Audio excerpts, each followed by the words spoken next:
सुप्रभात विद्यार्थियों, मैं राजनाथ राम विद्या विहार इंटर कॉलेज सलाहपुर वाराणसी के यूट्यूब चैनल में आप लोगों का स्वागत एवं अभिनंदन है। आज हम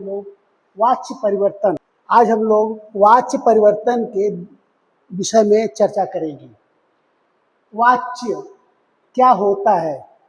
वाक्य के कहने के विधि को वाच्य कहते हैं। वाक्य के कहने की विधि को क्या कहते हैं? वाच्य कहते हैं। इससे यह मालूम होता है कि यह वाक्य में कर्ता की प्रधानता है, इस वाक्य में कर्ता की प्रधानता है या कर्म की प्रधानता है। तो वाच्य तीन प्रकार के होते हैं। नंबर 1 है कर्तृवाच्य, नंबर 2 है कर्मवाच्य, नंबर 3 है भाववाच्य। वाच्य कितने होते हैं? 3, कर्तृवाच्य, कर्मवाच्य और भाववाच्य।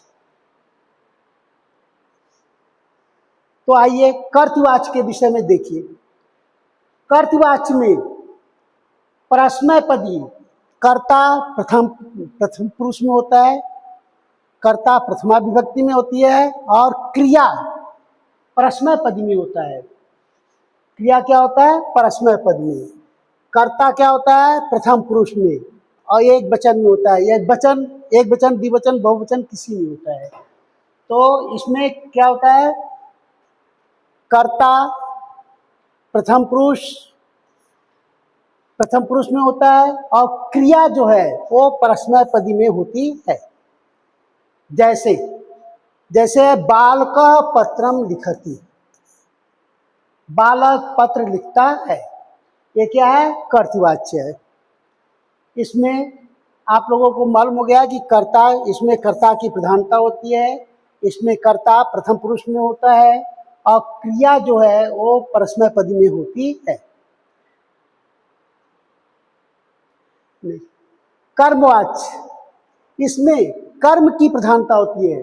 कर्मवाच्य में क्या होता है? कर्म की प्रधानता होती है। इसमें क्रिया कर्ता, इसमें कर्म की प्रधानता होती है, इसमें क्रिया कर्ता तृतीया विभक्ति में होती है। किस विभक्ति में होती है? कर्ता तृतीया विभक्ति में। और क्रिया आत्मनेपदी में होती है। किसमें होता है? आत्मनेपदी में होता है। कर्मवाच्य में कर्म की प्रधानता होती है, इसमें कर्ता तृतीया विभक्ति में होती है और कर्म क्या होता है? आत्मनेपदी में होता है। जैसे वहां दिया गया था बाल, कर्तृवाच्य में बालकः पत्रम लिखति। एक किस वाक्य में था? कर्तृवाच्य में। इसमें कर्मवाच्य में क्या होगा? एक बालक का क्या हो जाएगा? तृतीया विभक्ति हो जाएगी। क्या हो जाएगा? तृतीया विभक्ति। तो क्या हो जाएगा? बालकेन। क्या हो जाएगा? बालकेन। इस पत्र में कोई परिवर्तन नहीं होता है। इसके बाद क्रिया है, जो क्रिया है वो किस में हो जाती है? आत्मनेपदी में होता है। आत्मनेपदी में होता है लिख्यते, लिख धातु का क्या होता है? लिख्यते। तो इसमें क्या हो जाएगा? बालकेन पत्रम लिख्यते। उसी तरह भाववाच्य में इसमें भाव की प्रधानता होती है, इसमें कर्ता तृतीया विभक्ति में होता है और क्रिया वही आत्मनेपदी में होती है। यह जस्ट कर्मवाच्य की ही तरह होता है। क्या होता है? कर्मवाच्य की तरह होता है। जैसे वही चीज बालकेन पत्रम लिख्यते, ये बालकेन तृतीया विभक्ति में हो गया और ये लिख्यते क्या हो गया? आत्मनेपदी में हो गया। लिख धातु आत्मनेपदी। अब आगे आइए अनुवाद। ये है, अब आइए देखिए संस्कृत में अनुवाद। क्या है? संस्कृत में अनुवाद।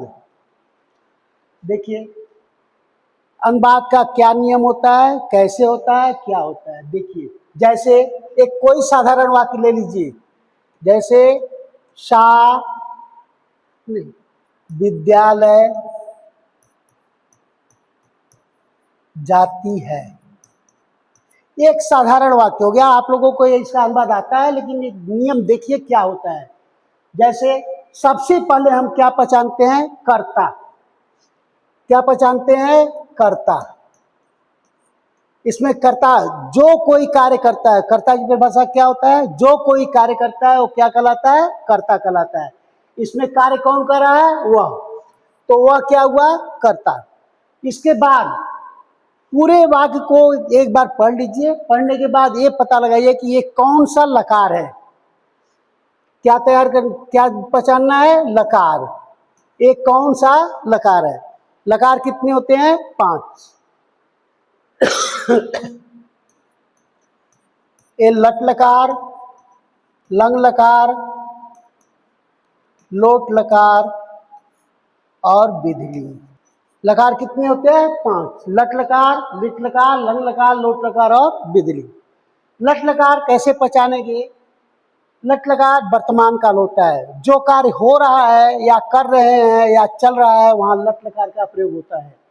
लिट लकार जो कार्य भविष्य में आने वाला होता है, वहां लिट लकार का प्रयोग होता है। ये भविष्यत काल है। लंग लकार भूतकाल है। जो कार्य बीत चुका है, वहां लंग लकार का प्रयोग होता है। लोट लकार जिस वाक्य में किसी के द्वारा कोई आज्ञा दी जाए, जिस वाक्य में किसी के द्वारा कोई आज्ञा दी जाए, वहां लोट लकार का प्रयोग होता है। विधिलिंग चाहिए अर्थ, जहां चाहिए अर्थ हो या इच्छा प्रकट की जाए, वहां विधिलिंग का प्रयोग होता है।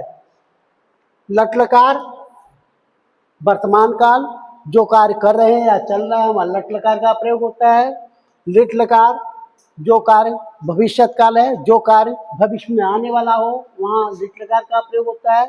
लंग लकार भूतकाल, जो कार्य बीत चुका है, वहां लंग लकार का प्रयोग होता है। लोट लकार आज्ञार्थक, जिस वाक्य में किसी के द्वारा कोई आज्ञा दिया जाए, वहां लोट लकार का प्रयोग होता है। विधिलिंग जहाँ इच्छा प्रकट की जाए या चाहिए अर्थ हो, वहां विधिलिंग का प्रयोग होता है। इस वाक्य के अंत में क्या होता है? है हूं हो होता है। क्या होता है? है हूं हो। इस वाक्य के अंत में गागी गे क्या होता है? गागी गे। इस वाक्य के अंत में होता है था थी थे। लोट लकार के अंत में क्या होता है? ओ होता है। क्या होता है? ओ होता है। और विधिलिंग में इच्छा प्रकट की जाए या चाहिए अर्थ हो, वहां विधिलिंग का प्रयोग होता है। तो ये कौन सा?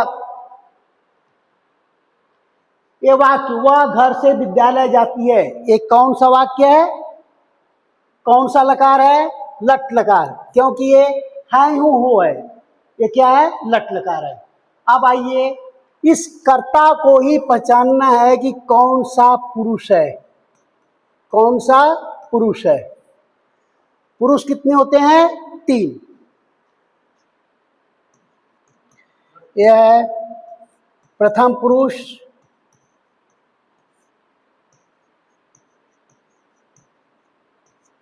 मध्यम पुरुष और उत्तम पुरुष। ये 3 पुरुष है। इन तीनों पुरुषों की पहचान, प्रथम पुरुष जो बात किसी के द्वारा उसके लिए कही जाए, वहां प्रथम पुरुष का प्रयोग होता है। जो बात किसी के द्वारा उसके लिए कही जाए, वहां प्रथम पुरुष का प्रयोग होता है। जो बात किसी के द्वारा तुम्हारे लिए कही जाए, वहां मध्यम पुरुष का प्रयोग होता है। जो बात किसी के द्वारा हमारे लिए कही जाए, वहां उत्तम पुरुष का प्रयोग होता है। जो बात किसी के द्वारा हम तुम्हारे लिए उसके लिए कही जाए, वहां प्रथम पुरुष का प्रयोग होता है। जैसे सह तव ते या सा ते ता या किसी का नाम। सह तव ते या सा ते ता या किसी का नाम, वह वे दोनों वे सब या किसी का नाम।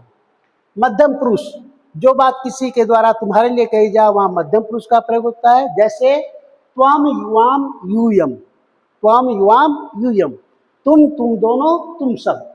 उत्तम पुरुष जो बात किसी के द्वारा हमारे लिए कही जाए, वहां उत्तम पुरुष का प्रयोग होता है। जैसे अहम आवाम वयम, हम या मैं, हम दोनों, हम सब। तो ये कौन सा पुरुष है? वह कर्ता को पहचानना है कि कौन सा पुरुष है? प्रथम पुरुष। कौन सा पुरुष है? प्रथम पुरुष। अब आइए, इस कर्ताओं की पहचानिए कि कौन सा वचन है। कर्ताओं को ही पहचानना है कि कौन सा वचन है। वचन कितने होते हैं? 3। एक वचन, द्विवचन और बहुवचन। वचन कितने होते हैं? 3।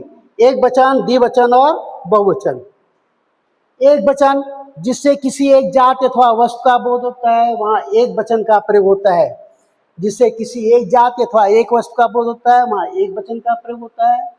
द्विवचन जिससे किसी दो जाति अथवा दो वस्तु का बोध होता है, वहां द्विवचन का प्रयोग होता है। और बहुवचन जिससे किसी दो से अधिक जाति अथवा वस्तु का बोध हो, वहां बहुवचन का प्रयोग होता है। एक वचन जिससे किसी एक जाति अथवा वस्तु का बोध होता है, वहां एक वचन का प्रयोग होता है। द्विवचन जिससे दो जाति अथवा दो वस्तु का बोध होता है, वहां द्विवचन का प्रयोग होता है। और बहुवचन जिससे दो से अधिक जाति अथवा वस्तु का बोध हो, वहां बहुवचन का प्रयोग होता है। तो इस वाक्य में वह घर से विद्यालय जाती है, इस वाक्य में कौन सा वचन है? कौन सा वचन है? एक वचन। कौन सा वचन है? एक वचन। अब आइए इस कर्ताओं की पहचानिए कि कौन सा लिंग है। इस कर्ता को ही पहचाना है कि कौन सा लिंग है। लिंग कितने होते हैं? 3। पुल्लिंग, स्त्रीलिंग और नपुंसकलिंग। पुल्लिंग, स्त्रीलिंग और नपुंसकलिंग। पुल्लिंग जिससे पुरुष जाति का बोध होता है, उसे हम क्या कहते हैं? पुल्लिंग कहते हैं। जिससे पुरुष जाति का बोध होता है, उसे हम क्या कहते हैं? पुल्लिंग कहते हैं। जिससे स्त्री जाति का बोध होता है, उसे हम क्या कहते हैं? स्त्रीलिंग कहते हैं। जिससे न तो पुरुष जाति का बोध हो, न तो स्त्री जाति का बोध हो, उसे हम क्या कहते हैं? नपुंसकलिंग कहते हैं।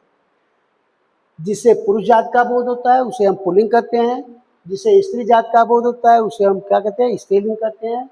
जिसे न तो पुरुष जाति का बोध हो, न तो स्त्री जाति का बोध हो, उसे हम क्या कहते हैं? नपुंसकलिंग कहते हैं। तो ये वाक्य वह घर से विद्यालय जाती है, वाक्य में कौन सा लिंग है? क्या? पुल्लिंग।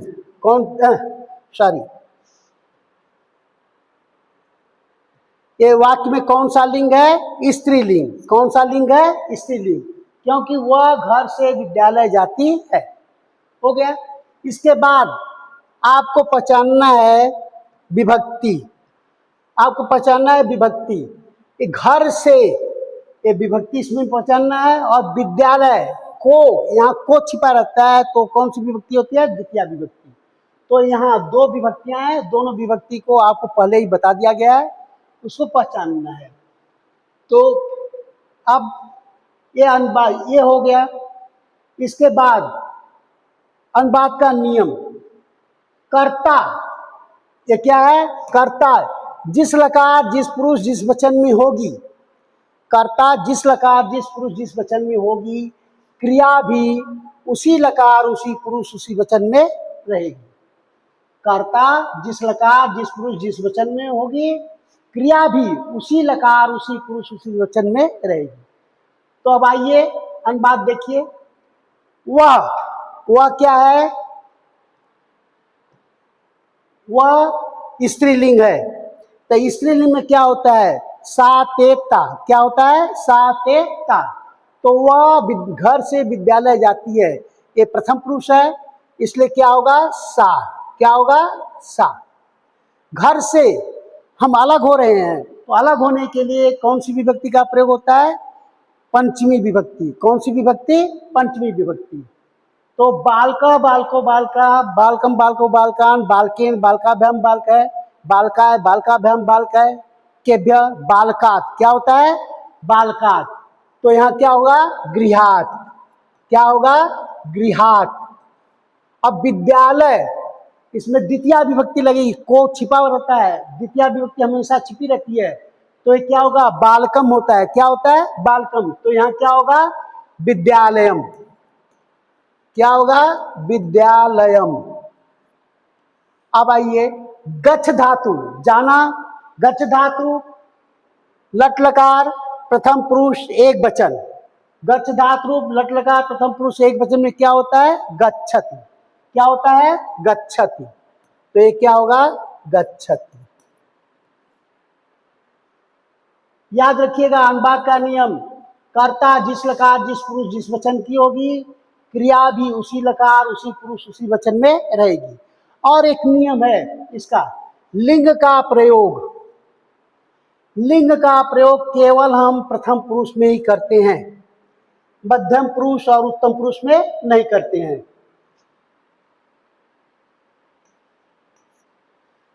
लिंग का प्रयोग प्रथम पुरुष में ही करते हैं, मध्यम पुरुष उत्तम पुरुष में नहीं करते हैं। क्यों नहीं करते हैं? क्योंकि प्रथम पुरुष में वह की पुल्लिंग में वह की संस्कृत क्या होता है? स, और स्त्रीलिंग की संस्कृत क्या होता है? सा। तो स तौते होता है पुल्लिंग में, और स्त्रीलिंग में क्या होता है? सा ते ता होता है। और मध्यम पुरुष में पुल्लिंग हो या स्त्रीलिंग हो, क्या होता है? त्वम ही होता है। त्वम युवाम यूयम, चाहे वो पुल्लिंग हो या स्त्रीलिंग हो, इसलिए त्वम युवाम यूयम ही होता है। उत्तम पुरुष में अहम आवाम वयम, मैं या हम हम दोनों, हम सब, ये उत्तम पुरुष में पुल्लिंग हो या स्त्रीलिंग हो, संस्कृत एक ही होती है।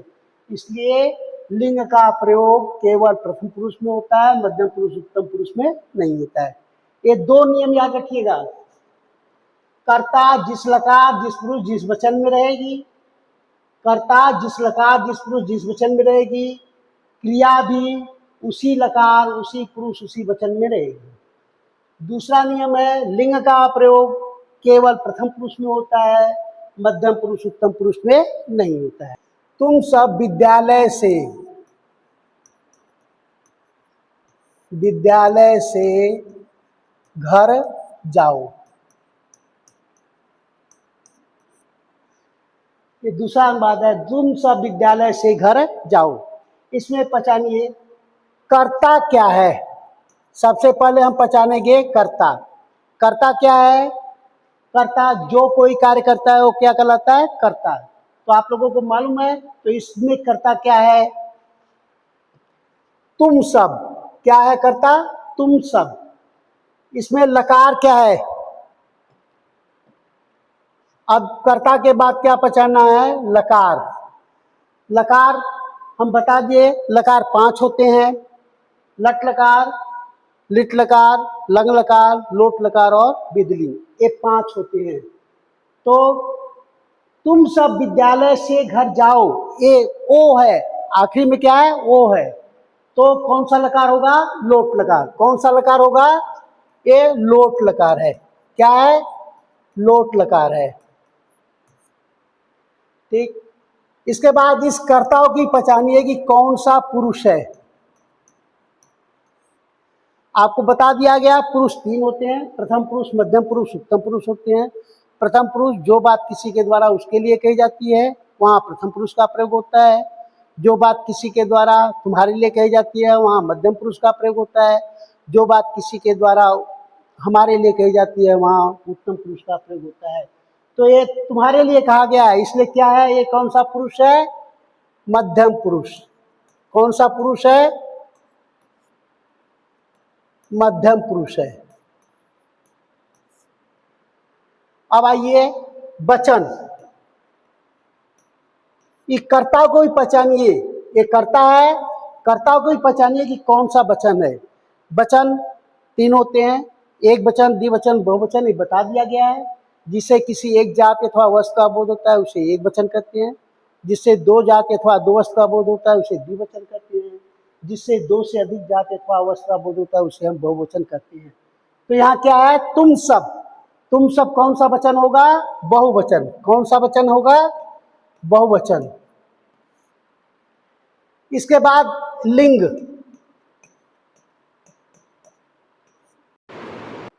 लिंग का प्रयोग इसमें नहीं होगा, ये बता दिया गया है। लेकिन एक तुम सब विद्यालय से घर जाओ, इसमें लिंग का प्रयोग नहीं होगा, क्योंकि मध्यम पुरुष है। प्रथम पुरुष में ही लिंग का प्रयोग होता है, मध्यम पुरुष उत्तम पुरुष में नहीं होता है। तो अब मालूम हो गया, लकार लोट लकार है, और पुरुष क्या है? मध्यम पुरुष है, और वचन क्या है? बहुवचन है। तो तुम सब की संस्कृत क्या होता है? क्या होता है? यूयम। क्या होता है? यूयम। तुम सब की संस्कृत क्या होता है? यूयम।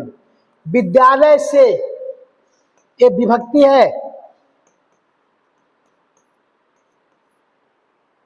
विद्यालय से कौन सी विभक्ति का प्रयोग हुआ? पंचमी विभक्ति। तो बालकात होता है, क्या होता है? बालकात। तो यहाँ क्या होगा? विद्यालयात, विद्यालयात। अब घर, इसमें विभक्ति छिपी हुई है, इसलिए जो विभक्ति छिपी रहती है वहां कौन सी विभक्ति का प्रयोग होता है? द्वितीया विभक्ति। तो घर की संस्कृत क्या होता है? गृह। गृह में द्वितीया विभक्ति लगाइए, गृहम। अब जाओ, गच्छ धातु रूप, लोट लकार मध्यम पुरुष बहुवचन में क्या होता है? जैसे लोट लकार का रूप होता है गच्छतु गच्छताम गच्छन्तु, गच्छ गच्छतम गच्छत, गच्छामि गच्छाओ गच्छाम। क्या होता है? तो यूयम विद्यालयात् गृहम। लोट लकार मध्यम पुरुष बहुवचन में क्या होगा? गच्छत। क्या होगा? गच्छत। तो इसका अनुवाद हुआ यूयम विद्यालयात् गृहम गच्छत। एक और अनुवाद देख लीजिए, अपनी किताब पढ़ेंगे, हम सब अपनी किताब पढ़ेंगे। तो ये वाक्य है, हम सब कल अपनी किताब पढ़ेंगे। तो इसमें सबसे पहले बता दिया गया है, सबसे पहले क्या पहचानना है? कर्ता पहचानना है। क्या पहचानना है? कर्ता। सबसे पहले कर्ता पहचानना है। कर्ता इसमें क्या है? जो कोई कार्य करता है वो क्या कहलाता है? कर्ता कहलाता है। इसलिए हम सब क्या है? कर्ता है। फिर इसके बाद ये लकार पहचानना है। हम सब कल अपनी किताब पढ़ेंगे, गागीगे, वाक्य अंत में गागीगे है, इसलिए कौन सा लकार होगा? लिट लकार। कौन सा लकार होगा? लिट लकार। इसके बाद आइए पुरुष पहचानिए। पुरुष पहचानने के लिए बता दिए हैं। तो हम सब कल अपनी किताब पढ़ेंगे, कौन सा पुरुष होगा? प्रथम पुरुष में जो बात किसी के द्वारा उसके लिए कही जाती है वहाँ प्रथम पुरुष का प्रयोग होता है। जो बात किसी के द्वारा तुम्हारे लिए कही जाती है वहाँ मध्यम पुरुष का प्रयोग होता है। जो बात किसी के द्वारा हमारे लिए कही जाए वहाँ उत्तम पुरुष का प्रयोग होता है। तो हम सब हमारे लिए है, इसलिए कौन सा पुरुष है? उत्तम पुरुष। कौन सा पुरुष होगा? उत्तम पुरुष। इसके बाद वचन पहचानना है। वचन 3 होते हैं मालूम है। तो हम सब यानी 2 से अधिक जात का बोध हो रहा है, इसलिए क्या है? बहुवचन। कौन सा वचन है? बहुवचन। लिंग का प्रयोग इसमें नहीं होगा। और इसके बाद विभक्ति आएगी।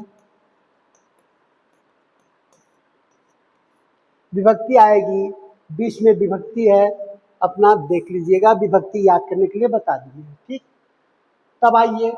और वही नियम तो मालूम है आप लोगों को, कर्ता जिस लकार जिस पुरुष जिस वचन में रहेगी, क्रिया भी उसी लकार उसी पुरुष उसी वचन में रहेगी। तो ये हम सब कल अपनी किताब पढ़ेंगे, लिट लकार है, उत्तम पुरुष है, बहुवचन है। हम सब की संस्कृत क्या होता है? वयम। क्या होता है? वयम। कल की संस्कृत, कल देखिए, ये स्व माने क्या होता है? अपना, अपनी, अपने। और ये स्व माने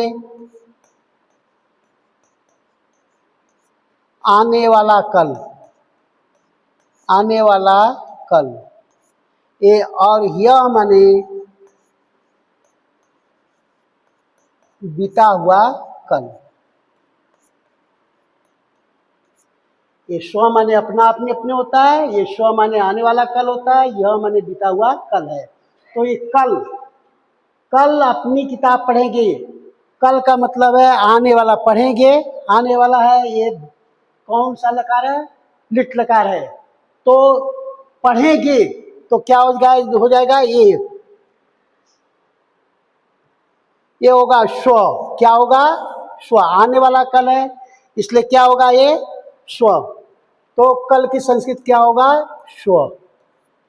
अब अपना अपने अपने का ये बता दिए क्या होता है संस्कृत? स्व होता है। हम सब स्व स्व। किताब की संस्कृत क्या होता है? पुस्तक। पुस्तक में द्वितीय विभक्ति लगाइए, पुस्तकम। क्या होगा? पुस्तकम। अब पढ़ेंगे, लिट लकार है, उत्तम पुरुष बहुवचन है। क्या होगा? पठिष्यति, पठिष्यत, पठिष्यन्ति, पठिष्यसि, पठिष्यथ, पठिष्यत, पठिष्यामि, पठिष्याव, पठिष्याम। तो ये क्या क्या होगा? पठिष्याम। क्या होगा? पठिष्याम। तो इसका अनुवाद हुआ वयम स्व स्व पुस्तकम पठिष्याम। हम सब कल अपनी पुस्तक पढ़ेंगे। ठीक है, आप लोग संभवतः अनुवाद के विषय में कुछ जानकारी हो गई होगी। अब दूसरे दिन अगले चैप्टर के साथ पुनः मिलेंगे। धन्यवाद।